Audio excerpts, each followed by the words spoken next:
Assalamualaikum warahmatullahi wabarakatuh. Perkenalkan, nama saya Lolita Sonia, NIM 1914040017 dari jurusan Tadris Matematika A, UIN Imam Bonjol, Padang. Baiklah, di video kali ini saya akan menjelaskan tentang strategi pembelajaran matematika yang mana untuk memenuhi tugas ujian tengah semester pada mata kuliah strategi pembelajaran matematika. Materinya itu ada 1. Strategi, komponen dalam menyusun strategi, hubungan strategi, metode pendekatan, dan teknik pembelajaran. 2.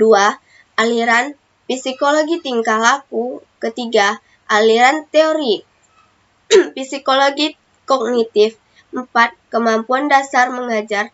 5. Pendekatan konstruktivisme. 6. Pemecahan masalah. 7. Pendekatan open-ended. 8. Pendekatan realistik. Yang pertama yaitu strategi. Strategi pembelajaran merupakan hal yang perlu diperhatikan oleh seorang instruktur atau pendidik dalam proses pembelajaran.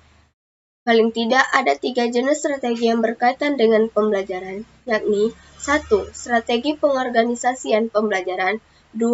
Strategi penyampaian pembelajaran, dan 3. Strategi pengolahan pembelajaran. Strategi pembelajaran adalah pendekatan menyeluruh dalam suatu sistem pembelajaran yang berupa pedoman umum dan kerangka kegiatan untuk mencapai tujuan umum pembelajaran yang dijabarkan dari pandangan falsafah atau teori belajar tertentu.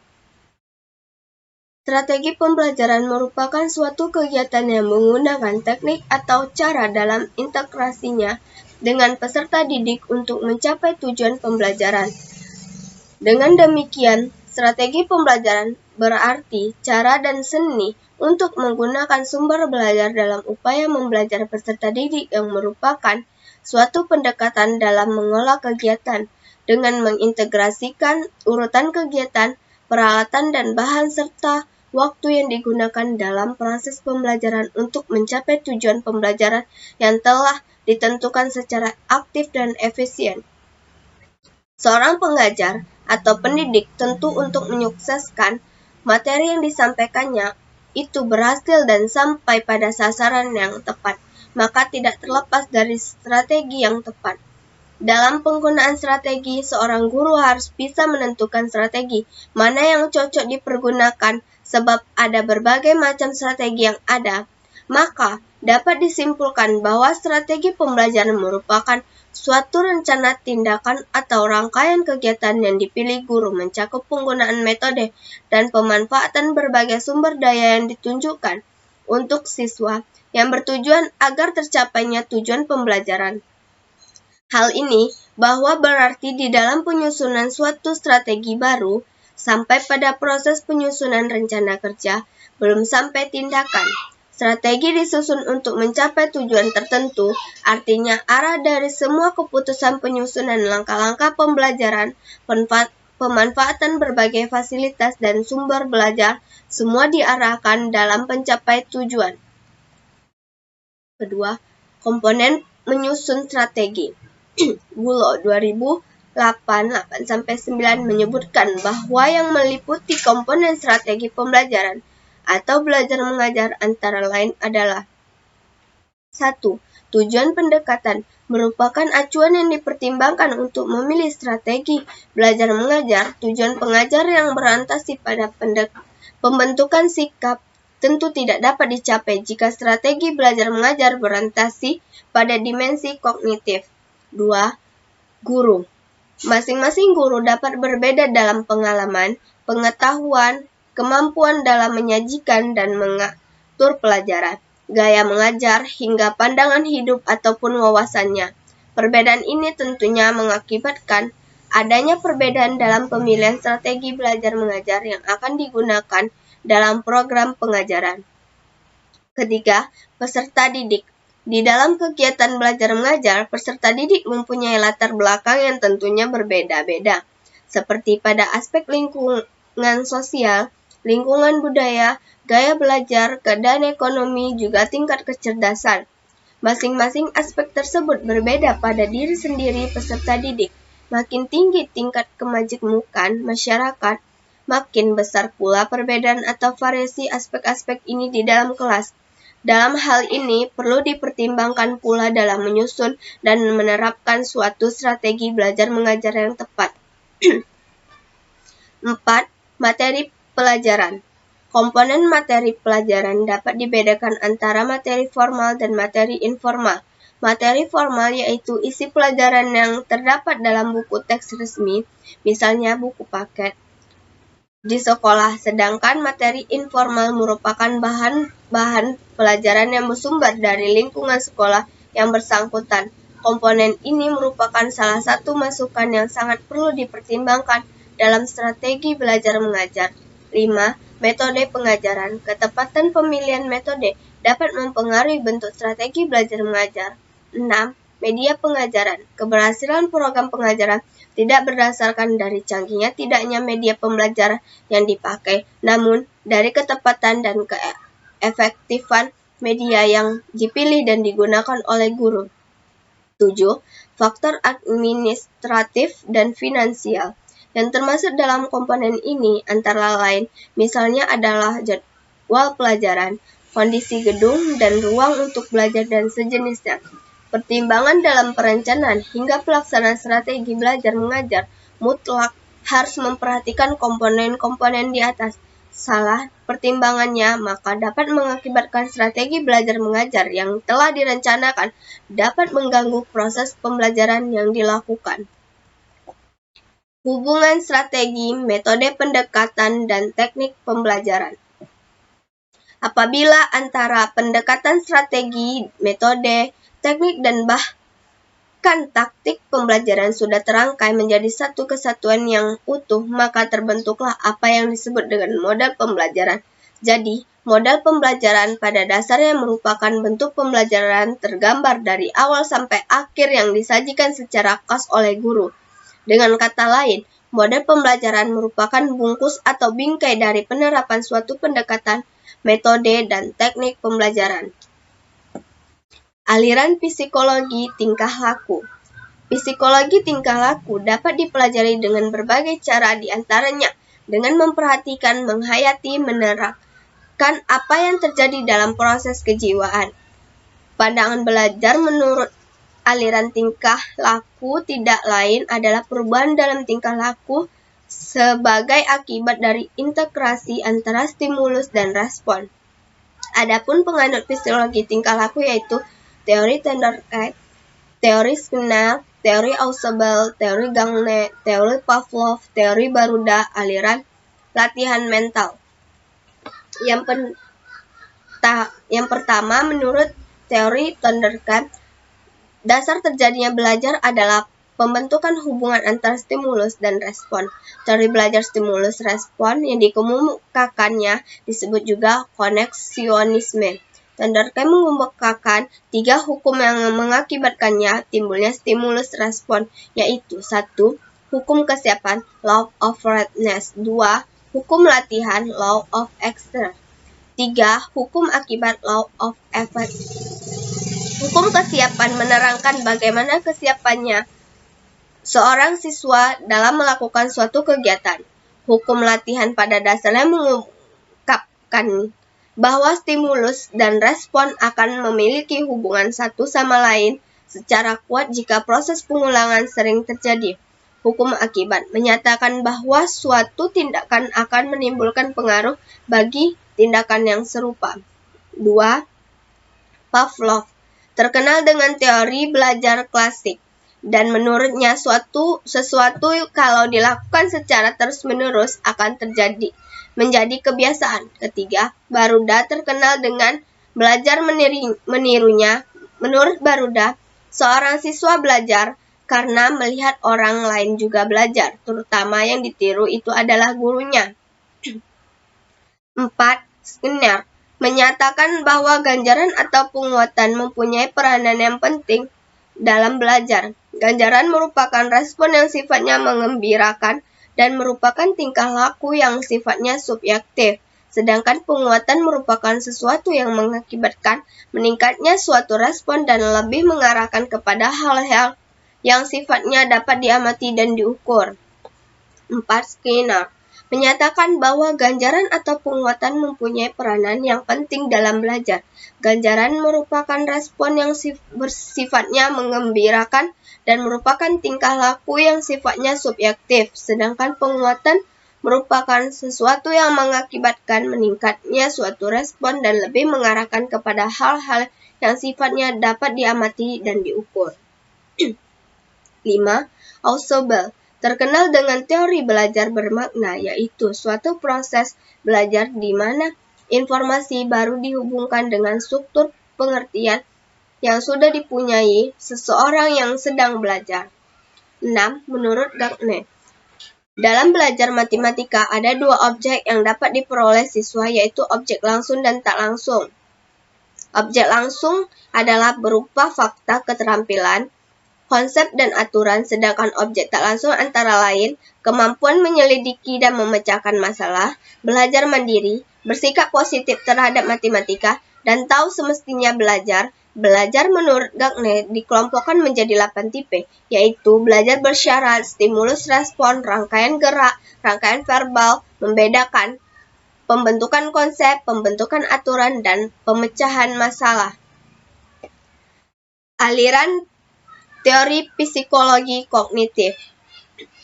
Kognitif adalah istilah yang digunakan oleh ahli psikologi untuk menjelaskan semua aktivitas yang berhubungan dengan persepsi, pikiran, ingatan, dan pengolahan informasi yang memungkinkan seseorang untuk memperoleh pengetahuan. Aliran psikologi kognitif adalah suatu proses belajar yang lebih mementingkan proses belajar daripada hasil belajar itu sendiri, dan merupakan teori belajar yang melibatkan pola pikir siswa dalam proses belajar. Selanjutnya, teori Piaget. Teori ini dikemukakan oleh Jean Piaget. Ia menyebut bahwa struktur kognitif sebagai skema, yaitu kumpulan dari skema-skema. Seorang individu memberikan respon terhadap stimulus disebabkan karena bekerjanya skemata ini. Skemata ini berkembang secara kronologis sebagai interaksi antara individu dan lingkungannya. Dengan demikian, seseorang yang lebih dewasa memilih struktur kognitif yang lebih lengkap dari seorang anak-anak. Tahapannya terbagi 4, yaitu tahapan sensori motor, tahap pra-operasi, tahap operasi konkret, dan tahapan operasi formal. Kemudian, teori Brunel yang melalui teori ini itu mengungkapkan bahwa proses belajar anak sebaiknya diberikan kesempatan untuk memanipulasi benda-benda atau alat peraga. Melalui alat peraga yang ditelitinya itu, anak akan melihat langsung bagaimana keteraturan dan pola struktur yang terdapat dalam benda yang sedang diperhatikannya itu. Keteraturan tersebut kemudian oleh anak dihubungkan dengan keterampilan intuitif yang telah melekat pada dirinya. Selanjutnya, teori Gantel 1 yang ia mengungkapkan bahwa pelaksana kegiatan belajar mengajar yang diselenggarakan oleh guru harus memperhatikan hal-hal berikut ini. A. Penyajian konsep harus lebih mengutamakan pengertian. B. Pelaksana kegiatan belajar mengajar harus memperhatikan kesiapan intelektual siswa. C. Mengatur suasana kelas agar siswa siap belajar. Kemudian teori Gestalt 2, psikoanalisis, memunculkan struktur kepribadian manusia yang terdiri dari ide, ego, dan superego. Ide adalah struktur paling mendasar dari kepribadian. Ego berkembang dari ide, yaitu struktur kepribadian mengontrol kesadaran dan mengambil keputusan atau perilaku manusia. Terakhir, superego, yaitu merefleksikan nilai-nilai sosial dan menyadarkan individu atas tuntunan moral. Kemudian, teori Brownell. Teori belajar William Brownell didasarkan pada keyakinan bahwa anak-anak pasti memahami apa yang sedang mereka pelajari jika belajar secara permanen atau secara terus-menerus untuk waktu yang lama. Brownell pengertiannya, dia menegaskan bahwa belajar pada hakikatnya merupakan Brownell mengemukakan bahwa belajar matematika harus merupakan belajar bermakna dan belajar pengertiannya. Dia menegaskan bahwa belajar pada hakikat merupakan suatu proses yang bermakna. Selanjutnya, teori Dionys yang mengemukakan bahwa tiap-tiap konsep atau prinsip dalam matematika yang disajikan dalam bentuk yang konkret akan dapat dipahami dengan baik. Ia mengandung arti bahwa benda-benda atau objek-objek dalam pembentukan permainan akan sangat berperan bila dimanipulasi dengan baik dalam pengajaran matematika. Terakhir, teori Van Hel, yaitu teori belajar pada bidang geometri. Menurut Van Hel, 3 unsur utama dalam pembelajaran geometri yaitu waktu, materi pengajaran, dan metode pengajar yang diterapkan. Jika ditata secara terpadu akan dapat meningkatkan kemampuan berpikir anak kepada tingkatan berpikir yang tinggi. Van Hel menyatakan bahwa terdapat 5 tahap belajar anak dalam belajar geometri, yaitu tahapan pengenalan, tahapan analisis, tahapan pengurutan, tahap deduktif, dan tahapan akurasi. Kemampuan dasar mengajar. Keterampilan dasar mengajar, teaching skill, adalah kemampuan atau keterampilan yang khusus, most specific instructional behavior, yang harus dimiliki oleh guru, dosen, instruktur agar dapat melaksanakan tugas mengajar secara efektif, efisien, dan profesional. Keterampilan dasar mengajar meliputi 1. Keterampilan membuka dan menutup pelajaran, 2. Keterampilan memberi penguatan, 3. Keterampilan bertanya, 4. Keterampilan menjelaskan, 5. Keterampilan mengadakan variasi, 6. Keterampilan membimbing diskusi kelompok kecil, 7. Keterampilan mengolah kelas. 1. Komponen membuka dan menutup pelajaran sebagaimana dijelaskan M. Uzair Usman adalah sebagai berikut.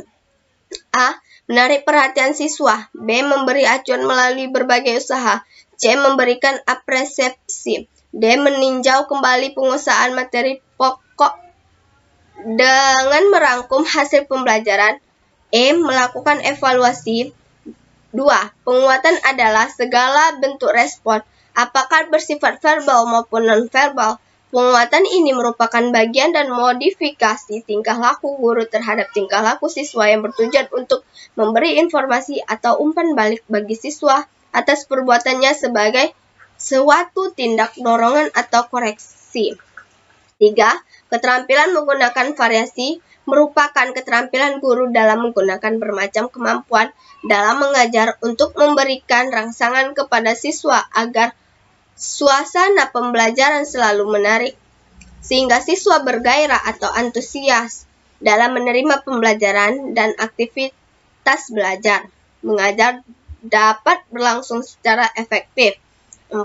Keterampilan menjelaskan adalah suatu keterampilan menyajikan bahan belajar yang diorganisasikan secara sistematis sebagai suatu kesatuan yang berarti sehingga mudah dipahami para peserta didik.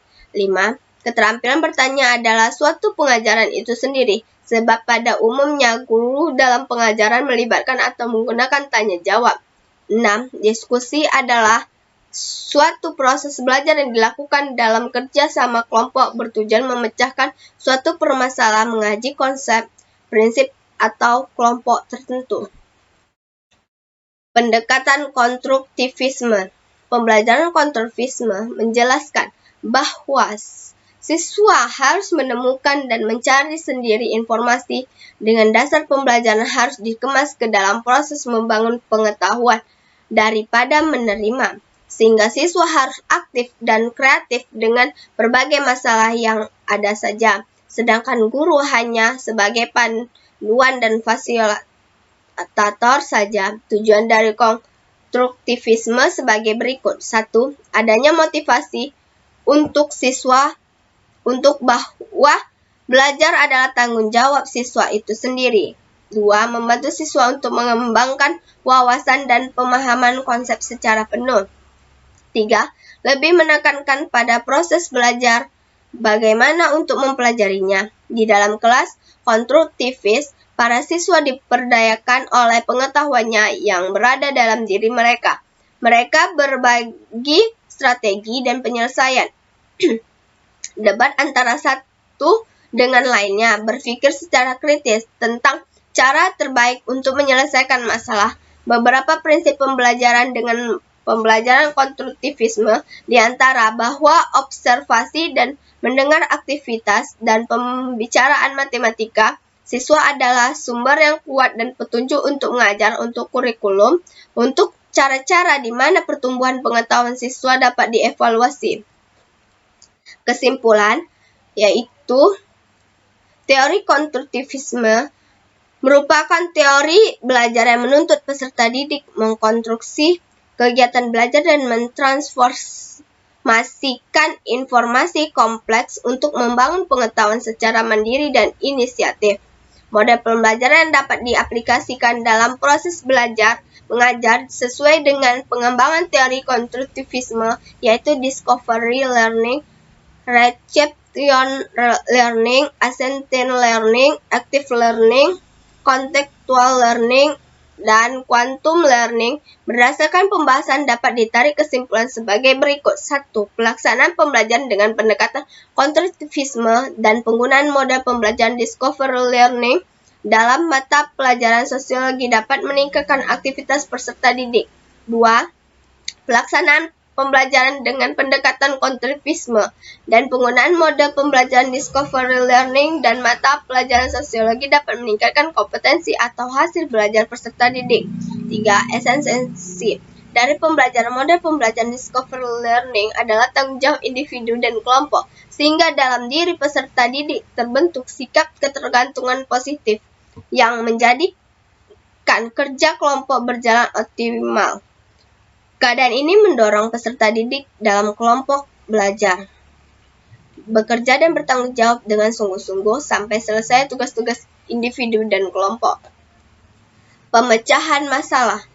Pemecahan masalah merupakan bagian dari kurikulum matematika yang sangat penting karena dalam proses pembelajaran maupun penyelesaian, siswa dimungkinkan memperoleh pengalaman menggunakan pengetahuan serta keterampilan yang sudah dimiliki untuk diterapkan pada pemecahan masalah yang tidak rutin. Namun, kegiatan menunjukkan bahwa aktivitas pemecahan masalah dalam proses pembelajaran matematika belum dijadikan sebagai kegiatan utama. Suryadi DKK dalam Suherman DKK 2003 dalam surveinya menemukan bahwa pemecahan masalah matematika merupakan salah satu kegiatan matematika yang dianggap penting oleh seorang para guru maupun siswa di semua tingkatan, mulai dari sekolah dasar sampai sekolah menengah umum. Akan tetapi, hal tersebut masih dianggap bagian yang paling sulit dalam matematika, baik bagi siswa dalam mempelajarinya maupun bagi guru dalam mengajarkannya. 1.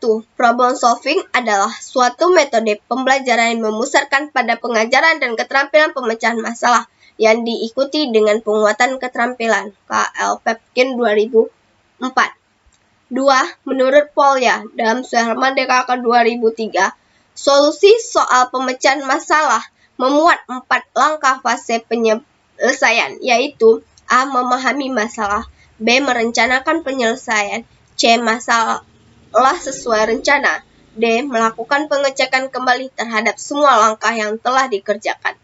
3.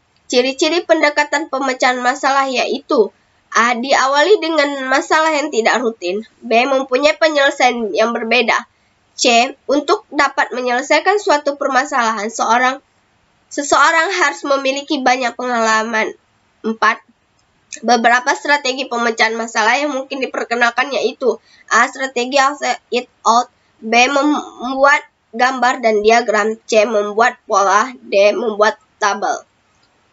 E. Memperhatikan semua kemungkinan secara sistematik, F. Tebak dan periksa, G. Strategi kerja mundur, H. Menentukan apa yang diketahui, apa yang ditanya, dan informasi yang diperlukan. Menggunakan kalimat terbuka, J. Menyelesaikan masalah yang mirip atau masalah yang lebih mudah. K. Mengubah sudut pandang. 5. Langkah dari contoh pendekatan masalah yang dikemukakan oleh Polya. A. Mencari masalah. B. Pemecahan masalah. C. Menyelesaikan masalah. D. Pemeriksaan kembali.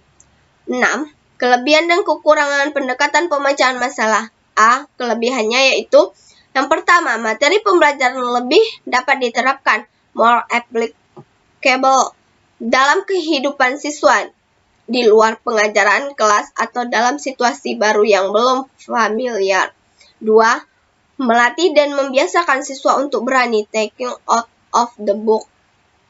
3. Kesempatan oportunis dan dapat mendorong siswa berdiskusi dengan siswa yang lain, yaitu pada proses menemukan jawaban dari permasalahan. 4. Solving dapat mendorong murid untuk menyusun teorinya sendiri. 5. Mendorong dan menumbuhkan rasa keingintahuan pada diri siswa untuk menemukan jawaban atas problem yang dihadapinya. 6.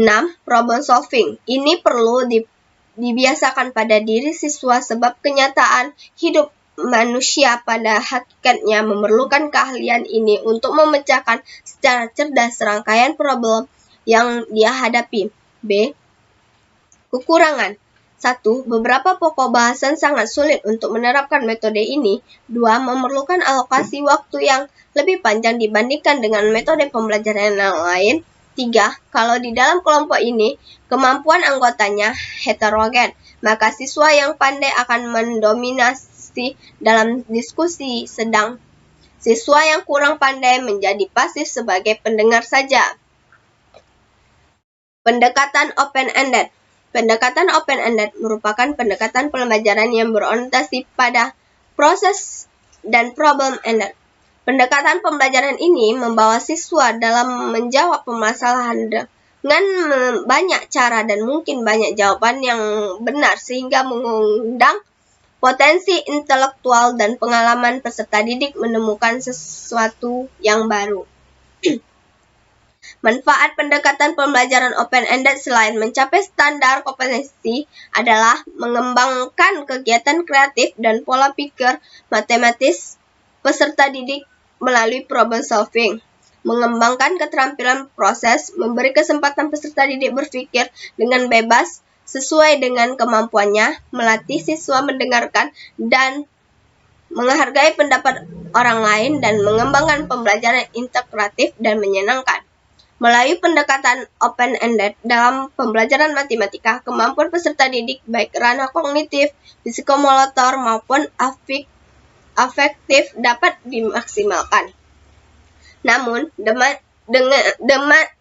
demikian guru dapat menggunakan pendekatan lainnya, yaitu disesuaikan kondisi tujuan belajar si peserta didik, bahkan memadu berbagai pendekatan untuk mencapai tujuan belajar. Problem yang diformulasikan memiliki multi jawaban yang benar disebut problem open-ended. Dengan problem open-ended, tujuan utamanya bukan untuk mendapatkan jawaban, tetapi lebih menekankan pada cara bagaimana sampai pada suatu jawaban. Dengan demikian, bukanlah hanya ada satu pendekatan atau metode dalam menjawab jawaban, namun beberapa atau banyak. Open-ended menjanjikan suatu kesempatan kepada siswa untuk menginvestigasi berbagai strategi dan cara yang diyakininya sesuai dengan mengelaborisasi permasalahan. Tujuannya tiada lain adalah agar kemampuan berpikir matematika siswa dapat berkembang secara maksimal pada saat kegiatan kreatif dari siswa terkomunikasikan melalui proses belajar mengajar. Inilah yang menjadi pokok pikiran pembelajaran dengan open-ended, yaitu pembelajaran yang membangun kegiatan integratif antara matematika dan siswa sehingga mengundang siswa untuk menjawab permasalahan melalui berbagai strategi. Pendekatan realistik. Pendekatan pembelajaran matematika realistik merupakan suatu cara ditempuh oleh guru dalam pelaksanaan pembelajaran agar konsep yang disajikan dapat beradaptasi dengan peserta didik. Dalam pendekatan pembelajaran matematika realistik, ini peserta didik dituntun untuk terlibat secara aktif dalam pembelajaran dan guru hanya sebagai fasilitator. Prinsip pembelajaran analitik merupakan dasar berpikir dan bertindak yang benar dalam pembelajaran analitik. Dalam pemahaman akan prinsip-prinsip pembelajaran analitik mutlak harus dikuasai oleh seorang guru yang hendak menggunakan pendekatan pembelajaran ini. Pemahaman terhadap prinsip juga tentunya agar guru ketika hendak mengimplementasikan pada proses pembelajaran tidak terjadi kekeliruan atau kesalahan. Terdapat 5 prinsip dalam pendekatan pembelajaran matematika realistik, di antara integratif sebagai karakteristik dari proses pembelajaran matematika. Pendekatan pembelajaran matematika realistik juga memiliki karakteristik phenomenological, explorative or use context, the use model of breeding by vertical instrument, the use of student-owned production and construction of student contribution, the interactive character of the teaching process on interactivity, dan intervening or variant learning strands. Selain itu, prinsip pendekatan realistis juga harus mempunyai pertimbangan menggunakan pendekatan realistik, dan terdapat contoh desain pelajaran menggunakan pendekatan realistik matematika. Dapat disimpulkan bahwa penerapan pendekatan realistik dapat meningkatkan hasil belajar matematika. Keterkaitan penerapan pendekatan ini yang berkesinambung sangat mendukung siswa untuk melatih kemampuan berpikir secara nyata dengan memperhatikan media yang digunakan dan tersedia di sekitar dalam upaya meningkatkan hasil belajar matematika siswa. Pada pembelajaran matematika terlebih dahulu siswa harus benar-benar memahami tentang apa yang diketahui, apa yang ditanya, bagaimana penyelesaian, dan bagaimana membuat kesimpulan akhir dalam menyelesaikan permasalahan.